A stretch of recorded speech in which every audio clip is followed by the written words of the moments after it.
আসসালামু আলাইকুম প্রিয় দর্শক, দেখতে পাচ্ছেন আমার হাতে সেই DJI R3S এবং আমার পেছনে যদি একটু দেখেন ছাগল দেখা যাচ্ছে অবশ্য, বাট সিনারিটা অনেক সুন্দর।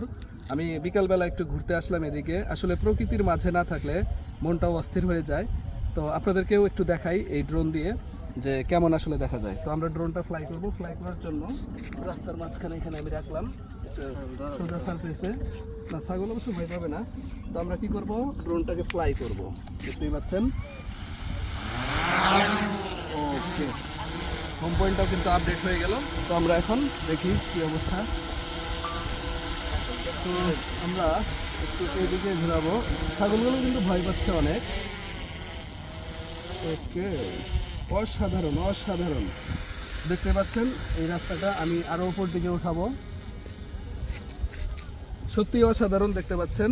আমি যদি আপনাদেরকে একটু দেখাই, এখন চিলের আক্রমণ থেকে রক্ষা পাওয়ার যে কি উপায়, অলরেডি হচ্ছে 58 মিটার উপরে এই ড্রোনটি কিন্তু অবস্থান করতেছে, দেখতে পাচ্ছেন। তো আমি এটার একটা ভিডিও শ্যুট নিব, এই কারণে আমি এখানে রেকর্ডটা তো দিয়ে দিয়েছি। তো দেখতেই পাচ্ছেন আমরা এদিকে আরেকটু উপরে উঠাবো। ওকে, এখানে 60 মিটার পর্যন্ত হচ্ছে ল। তো আমরা সামনে যাই, দেখি কেমন সিনারিটা আপনাদেরকে একটু দেখাই। এখন যে দৃশ্যটি দেখতে পাচ্ছেন, এটা আমাদের সেই রাস্তাটা দেখতে পাচ্ছেন এবং আশেপাশে প্রচুর ধান ক্ষেত দেখতেই পাচ্ছেন।